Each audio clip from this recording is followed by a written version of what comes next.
బోడుప్పల్ నుండి అది సిటీ అనుకుంటారు గాని సిటీ కిందికి రాదబ్బా. దమ్మాయి కూడా హైదరాబాదే గాని హైదరాబాద్ లో భాగం కాదుల్లా. మణికొండ పట్నమే గాని పట్నం కాదు.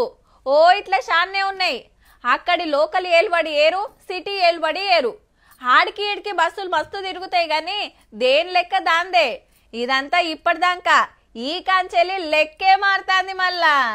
మన హైదరాబాద్ అద్దులు మారినాయుల్లో ఔటర్ రింగ్ రోడ్ దానిక గూత్తా 27 మున్సిపాలిటీలు మున్సిపల్ కార్పొరేషన్లు సిటీలు కలిపేయాలని కేబినెట్ డిసైడ్ చేసి ఆ ఫైల్ ను రాజ్ భవన్ కు పంపితే మొత్తం చదివి మంచి పని అని తారీఫ్ చేసుకుంటా సంతకం పెట్టిండు గవర్నర్ సారు.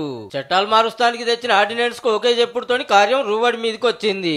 ఇక సర్కారోళ్ళు గెజిట్ ఇచ్చుడే ఆల్చం మన సిటీ ఇంకింత పెద్దగా అవుతుంది. జిహెచ్ఎంసీలో కలిసిన ఏమేమంటే పెద్దంబర్పేట్, జల్పల్లి, శంషాబాద్, తుర్కయాంజల్, మణికొండ, నార్సింగి, ఆదిబట్ల, తుక్కుగూడ, మేడ్చల్, దమ్మాయిగూడ, నాగారం, పోచారం, గట్కేసర్, గుండ్లపోచంపల్లి, తూంకుంట, కొంపల్లి, దుండిగల్, బొల్లారం, తెల్లాపూర్, అమీన్పూర్, బడంగ్పేట్, బండ్లజాగిర్, మీర్పేట్, బోడుప్పల్, పీర్జాదిగూడ, జవహర్ నగర్, నిజాంపేట్ అంటే ఈ కాంచా ఏరియాల మేయర్లు, మున్సిపల్ చైర్మన్లు, కౌన్సిలర్లు ఉండరు.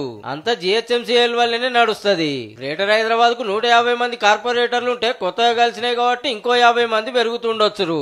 మరి ఎందుకు గిట్లా కలిపేసిరంటే సిటీసీ వారు పెరుక్కుంటా పట్నం దినం ఇంత పెద్దగా అవుతుంటే సౌలతులు జాలతలేవట.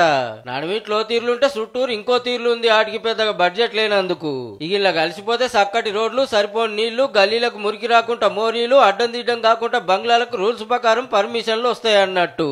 అప్పట్లో హైదరాబాద్ మున్సిపల్ కార్పొరేషన్ ఉండే, కొంత శివారు కలిపి గ్రేటర్ హైదరాబాద్ అంటారు. ఇప్పుడు ఇంకిన్ని కలిసినాయి కాబట్టి మెగా హైదరాబాద్ అంటారేమో మరి.